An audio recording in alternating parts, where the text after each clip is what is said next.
প্রিয় মুক্তিকামী ছাত্র জনতা, আমরা দেখতে পাচ্ছি যে আমাদের এই অভ্যুত্থান এবং বিপ্লবের পরেই দেশে অরাজকতা নাশকতা করছে ফ্যাসিস্ট এবং তাদের দোসররা। আমরা দেখতে পাচ্ছি যে বিভিন্ন জায়গায় এখন গোলাগুলি চলছে, মন্দিরে হামলা হচ্ছে এবং নাশকতা ও লুটপাট করছে। আমরা মনে করি আমাদের যে ছাত্র নাগরিকদের অভ্যুত্থান তাকে নস্যাৎ করার জন্যই পরিকল্পিতভাবে এই ধরনের ঘটনা হচ্ছে।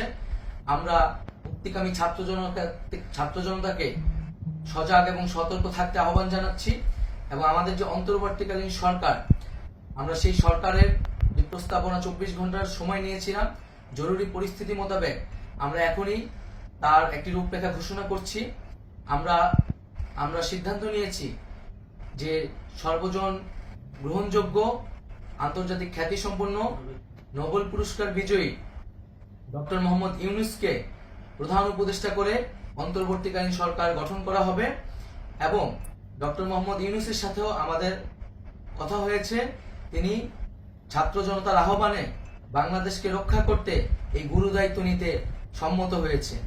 আমরা সকালের মধ্যেই আমরা এই সরকার গঠনের প্রক্রিয়া দেখতে চাই।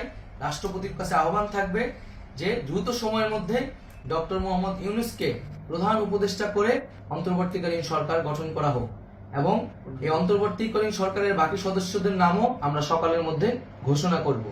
প্রিয় বন্ধুগণ, দেশে যে অরাজকতা চলছে, মানুষের জীবনের নিরাপত্তাহীনতা চলছে, সেজন্য আমরা রাষ্ট্রপতির কাছে আহ্বান জানাচ্ছি দেশে আইন শৃঙ্খলা পরিবেশ ফিরিয়ে আনার জন্য দ্রুত সময়ের মধ্যে কার্যকর ব্যবস্থা নিতে হবে এবং আইন শৃঙ্খলা বাহিনীকে সহযোগিতা করার জন্য মুক্তিকামী ছাত্র জনতাও রাজপথে থাকবে এবং অন্তর্বর্তীকালীন সরকার গঠন না হওয়া পর্যন্ত মুক্তিকামী ছাত্র জনতাকে রাজপথে থেকে তাদের যে অভ্যুত্থান, সেই অভ্যুত্থানকে রক্ষা করতে হবে।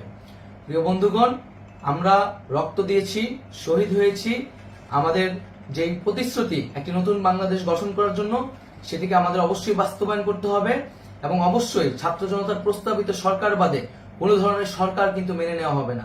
আমরা বলেছি কোনো ধরনের সেনা শাসিত সরকার অথবা সেনা সমর্থিত সরকার অথবা এই ফ্যাসিস্টদের দোসরদের কোনো বি টিম সরকার কিন্তু আমরা মেনে নেব না। কোনো গণবিরোধী সরকারকে মেনে নেওয়া হবে না।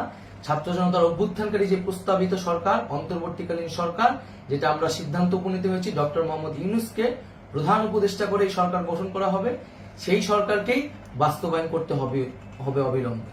আগামীকাল সকাল থেকে সকলকে আহ্বান জানাচ্ছি রাজপথে থাকার জন্য এবং আমাদের যে সাম্প্রদায়িক সম্প্রীতি এবং রাষ্ট্রীয় সম্পদ রক্ষা কমিটির ঘোষণা হয়েছে বৈষম্যবিরোধী ছাত্র আন্দোলনের নেতৃত্বে, সকল পাড়ায় পাড়ায় এলাকায় এলাকায় সেই কমিটি পাহারায় থাকবে। আমাদের সংখ্যালঘু কমিউনিটিকে আমাদের রক্ষা করতে হবে, রাষ্ট্রীয় সম্পদ এবং এই দেশকে রক্ষা করতে হবে আমাদের।